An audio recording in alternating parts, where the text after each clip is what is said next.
coffee and fruits. We don't have enough time to enjoy them, but I think the talk is going to be really enjoyable. So we have Jonatan Bohr Brask telling us from University of Geneva, telling us device-independent test of entropy. Yes, thanks. And first of all, thanks for inviting me. And thanks to the organizer for putting together this nice conference. So let me just see if this works. Nice. Okay. Yeah, so I'm going to tell you about device-independent tests of entropy, which is joint work with Rafael Chavez, who was at Freiburg and is now moving to Natal in Brazil, and Nicolas Brunner, who is at the University of Geneva, where I'm also at. Okay, so what does this mean? So by device independent, I mean testing some physical property by just looking at the data from an experiment. Okay. So you are all familiar with the case of a Bell test, I guess. So in a Bell test, you look at the input-output statistics of experiment, and you are able to say something about what goes on behind the scenes, even without knowing anything a priori. So that's an example of something that can be tested in a device-independent manner. So other examples are entanglement, for example, because if you violate a Bell inequality, it implies entanglement. You cannot violate a Bell inequality without an entangled state. Similarly, dimension can also be tested in a device-independent way. And yesterday we saw some talks about self-testing of quantum states, which is another example. Okay, so in this talk, what I'm going to be telling you about is a new property that we found can also be tested device independently, which is entropy. So we look at a scenario like this. There's a box, okay, that I call a preparation device, takes an input, and then it produces some message, which could be a quantum state or could be a classical message. This goes to another box that takes an input and an output. Okay, produces an output, and from this object here, which is the input-output statistics of this experiment, I want to say something about the entropy of the message here. I want to put a lower bound on how much entropy this message has to have. So, for those of you who are familiar with device-independent test of dimension, this looks very similar, probably. Okay, so dimension can also be tested in this prepare and measure scenario. So from this statistics, I can say something about the minimal dimension of the physical system that goes from here to here. Okay, that is required to reproduce the statistics. So to compare this to the minimal dimension is somehow the worst case communication that you need. Okay. While the entropy says something about the average amount of communication that you need. So this is what I'm going to tell you about here. So to be a bit more specific, what I would like to have is a witness as some function of the input-output statistics, and a bound such that when I violate this bound, it gives me a lower bound on the entropy. Okay.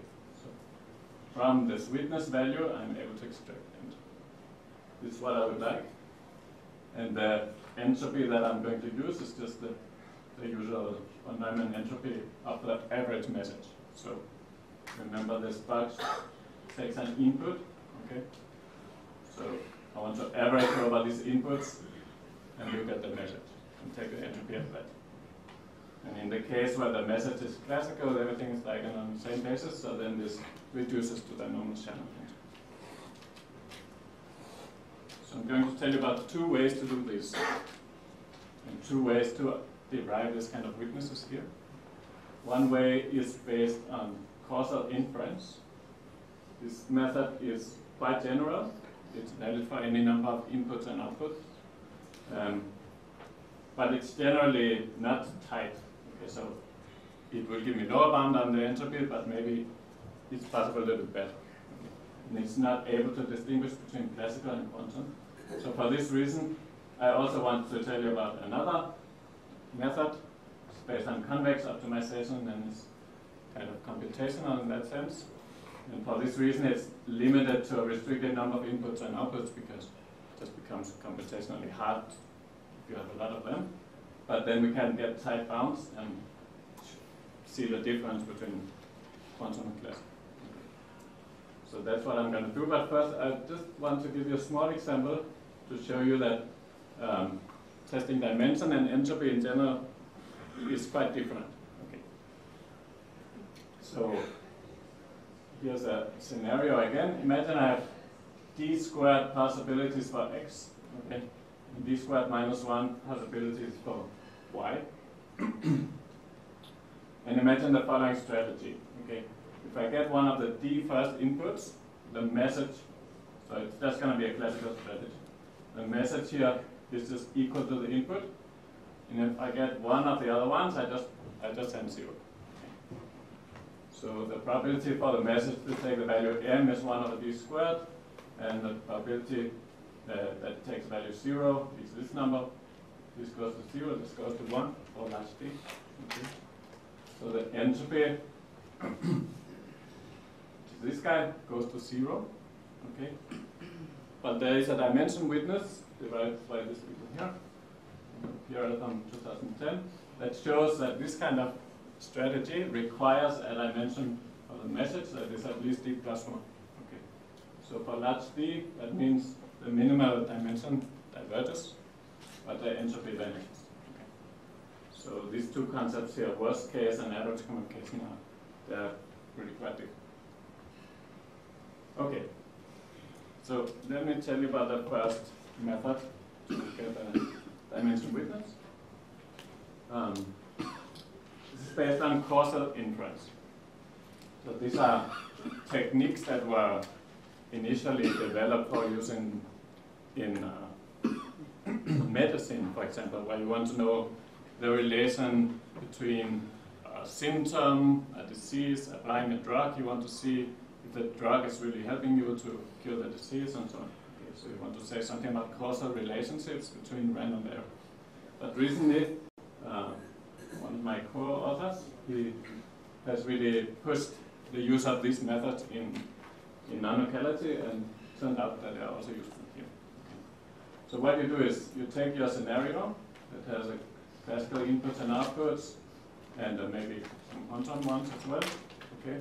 You associate a random variable with each of these, and you draw a graph where the nodes are the random variables, and the arrows symbolize your assumptions about causal relations between these variables. So what this graph means is that x can have a direct influence on the message. So this m is a row.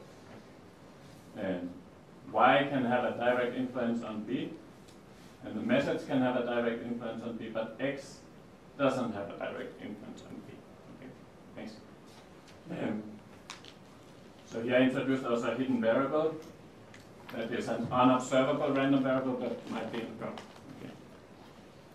So it turns out that all the causal relationships in a graph like this can be captured by linear equations in the entropies. Okay. And in general, if you have a set of n random variables, you can look at all the possible vectors of entropies of combinations of these variables. This is a vector that lives in this space. Okay. And it turns out that you can characterize a set of all possible entropy vectors. Okay. So entropies are positive and so on, so not all vectors in here are valid. Okay. There's a set of them that we don't know exactly how to characterize, but we know an outer approximation, which is the so-called Shannon cone, which is characterized by these properties here. Entropies are monotonous, that they satisfy strong subadditivity, positivity, and normalization conditions. So these are conditions that all entropies have to fulfill. And then the additional conditions that come from a graph like this, you can understand there's some additional constraint that cuts this cone in some way. Okay. So then what we want to do is we want to list all the Shannon type inequalities for our particular scenario. We want to list all the causal constraints associated with our particular model. Okay. And then we marginalize to the observable variables. So for example, lambda we cannot observe, right?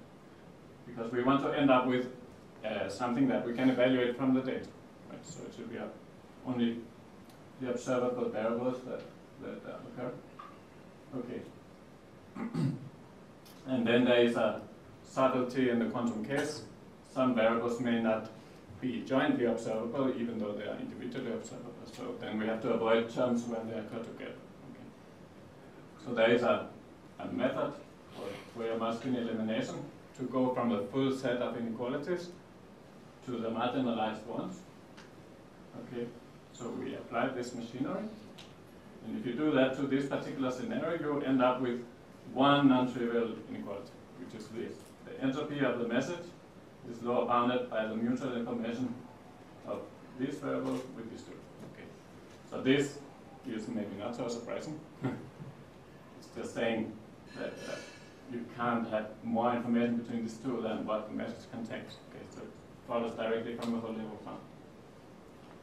But it's nice that we can already get something non-trivial like this. So then what we do to get something slightly more interesting is a split. So here I didn't put any restriction on the number of inputs and outputs. But if I restrict myself to a finite number of inputs for y, I can split this variable into the number of inputs.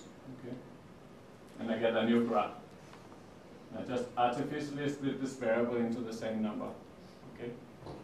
Now this might not be independent, but and I get a new inequality that looks like this. Okay. So for those of you who are familiar with information causality, this may look quite similar. But the difference is that now we have classical correlations in this random variable here and quantum communication, which is the opposite situation in information causality. Okay. So just to make a point, and all these things that are on the right-hand side here can be evaluated from the data. So from an experiment, we can calculate that, and we get a lot of numbers. So that's nice, but it doesn't distinguish quantum from classical. So is there quantum advantage? Some people seem to think that there should be. You know? Quantum is a buzzword even outside of our field. So we would hope to see some difference. So that's why we went to the other method that I mentioned in the beginning. It's based on convex optimization. So there the idea is that we rewrite the input-output statistics in terms of deterministic strategies. So here the message, I assume, is a deterministic function of the input if you know the hidden variable lambda. Okay. And the output is a deterministic function of y and m given lambda. Okay. So this is in a similar spirit as we do local models for Bell. Okay. Here do a kind of local model for prepare and measure. So we can write on this, and you can show that it's enough to consider messages of a finite dimension. So thanks, that there's a finite number of these deterministic strategies.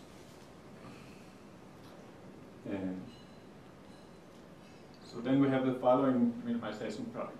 I would like to minimize the message entropy, okay, subject to the constraint that, okay, so this is a linear function of Q, right? So Q is a distribution over deterministic strategies, and these coefficients here are the ones that turn that into the observable data. Okay. So I want to minimize H subject to reproducing the observed data, and that this distribution over deterministic strategies is a valid probability distribution. So that's nice, except that the target function is not linear. Okay, so it's not just a linear minimization probability. Otherwise, I could just apply linear probability. But it turns out that this function is concave in Q, okay, and these constraints define a polytope in which Q lives. Okay, so a set in probability space constrained by linear inequalities. So this means that it's enough to check all the extremal points of this polytope. The minimum of h of m is going to occur in one of them. So we just need to characterize this polytope where Q is. Unfortunately, that is quite big, okay, even for very small numbers of inputs and outputs. But we can simplify, because to evaluate this guy, we only need to know the probability distribution of a message. Okay.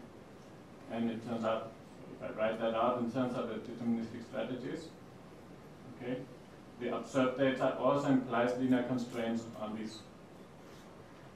So this also lives in a polytope. And this polytope we can find by a sequence of linear programs. Okay. And this significantly reduces the computational complexity of the problem. So that's what we did. And this is a sort of illustration. Okay, so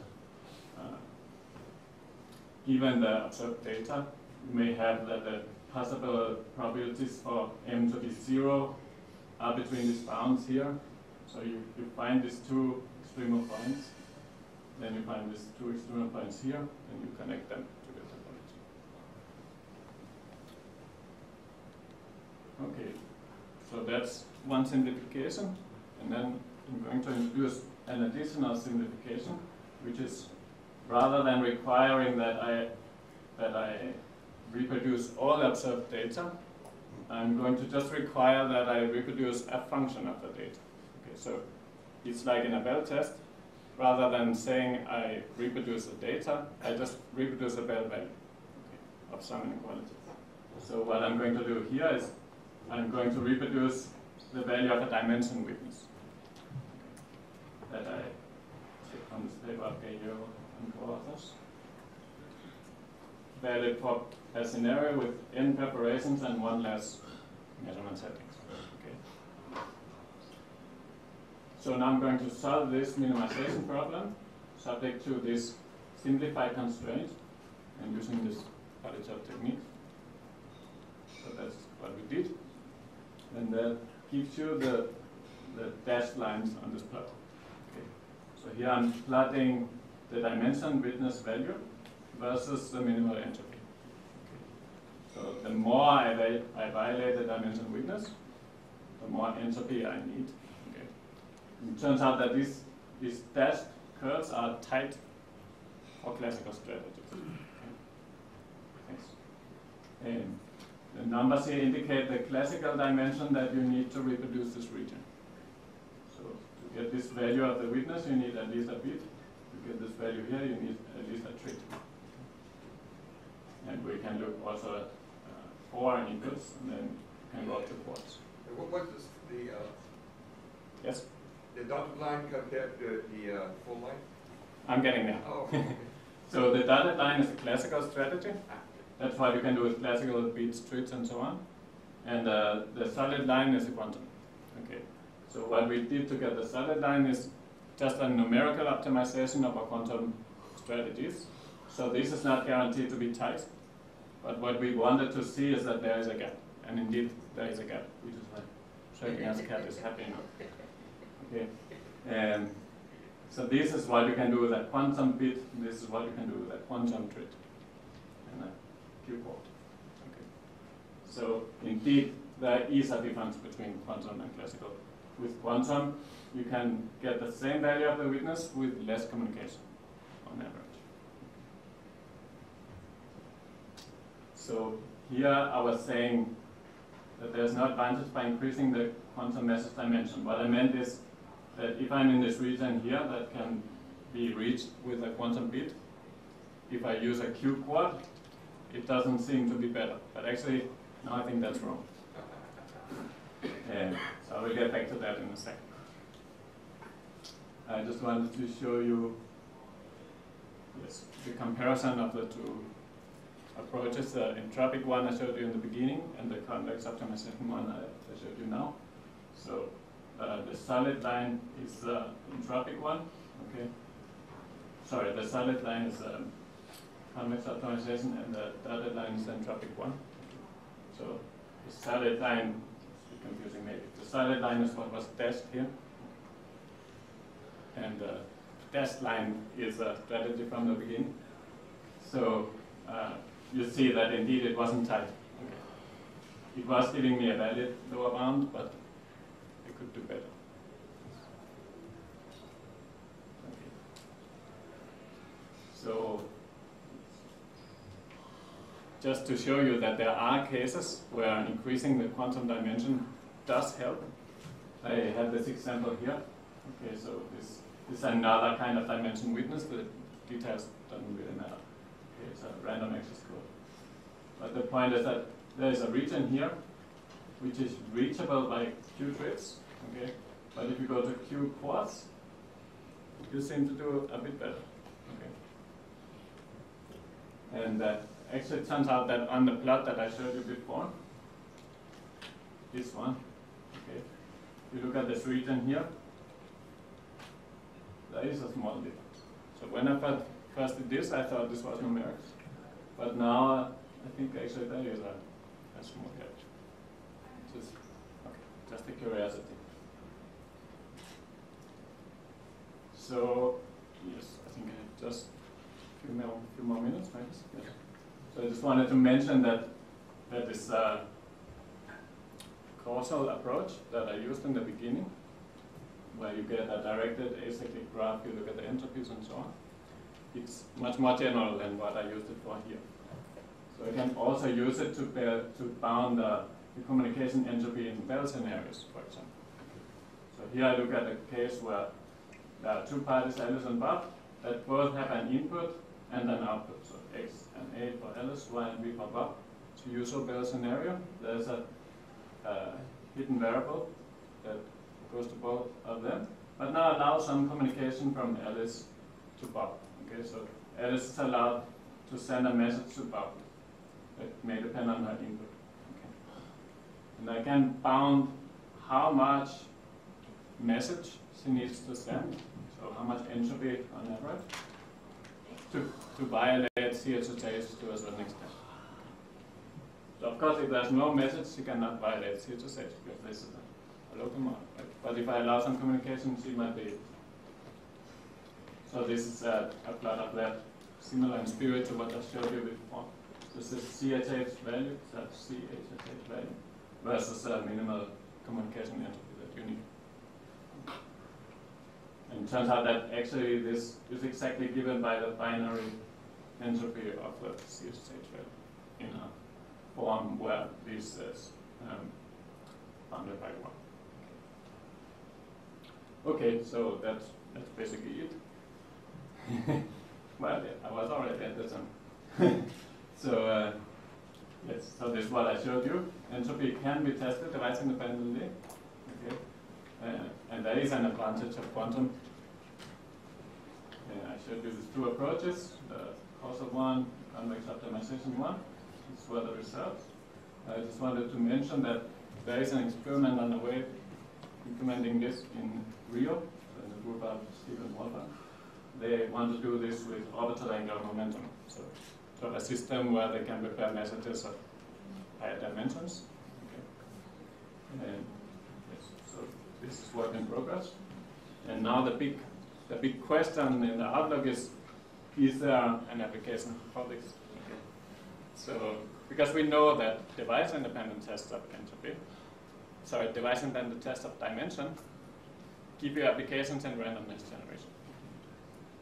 So what you do there is the classical and quantum bounds are different. So you assume a certain dimension, and then when you violate the classical witness, you know you are quantum. And that means then you have some intrinsic randomness on the proof. So it would be very nice to have something similar here. But so far, we don't know. So if you have any ideas, come and talk to me. And yeah, that's it. Okay, thank you. So for the next speaker, start setting up before we take questions. Any question?